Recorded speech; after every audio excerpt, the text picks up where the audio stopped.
د انسان په ژوند کې مشکلات ډیر زی راځي او دا زمانه چې کوم روانه ده نو دا خو د مشکلاتو سره ډیره زیاته مخامخ ده.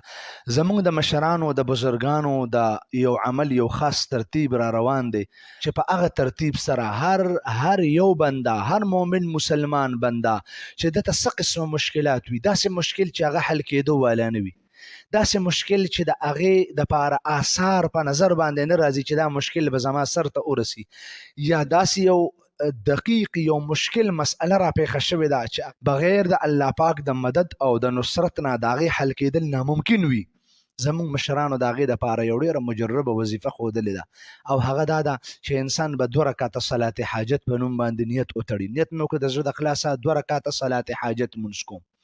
هر هغه ټایم کې کم ټایم کې چې مونځ کول جایز وي، مکروه ټایمونه نه، هر ټایم، خصوصا د ماښام نه بعد ډېر مجرب وخت دی. یا چې کله انسان په تور شپه کې راپاسي او دا ټول انسانیت په غفلت باندې د خوب پراته وي، نو دغه مسلمان دی 2 رکعته صلات حاجت وکړي.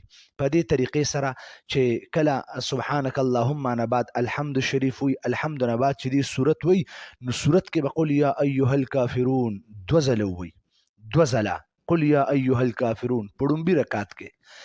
کله چې دویم ړومبی رکعت مکمل شو، دویم رکعت ته سړی پاسېده، نو په دویم رکعت کې به قل هو الله احد، الحمد شریف نه بعد قل هو الله احد الله الصمد دا به ووایي. بیا ورپسې قل اعوذ برب الفلق او قل اعوذ برب الناس ورپسې ووایي. دا 3 واړه صورتونه په دویم رکعت کې ویل دي.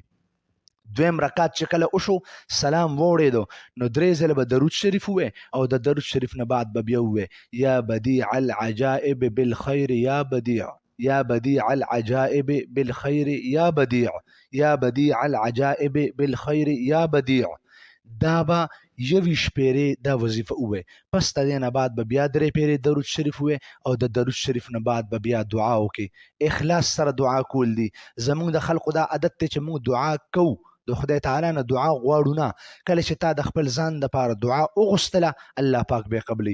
خو دا مجربه وظیفه زموږ د مشرانو د بزرګانو نه را روانه ده او هغې به هر قسمه چې کوم مرید به راغی یا به چې کوم یو هم داسې معتقد راغی او د هغې به څه مشکلات وو، نو هغې به ورته دعا وکړه، خو د دعا سره سره به دا وظیفه ورته ورکړه او ورته ویې چې دا ته 1 ځل وکړه، 2 ځله وکړه، 3 ځله وکړه، ګوره چې الله پاک ستا مراد پوره نه کوه، نو بیا به تاسو ووایه انشاءالله. زما امید د ربه دی چې زموږ څومره متعلقین دي او د هغې څه مشکلات دي، رب لا یزال دی د خپل غیب د خزانو نه د هغې مشکلات حل کړي او کم ملګري ته چې مشکلات پی در پی راځي، دا وظیفه مجربه باقاعدګۍ سره ونیسي، انشاءالله الله پاک به تمام مشکلات حل کړي.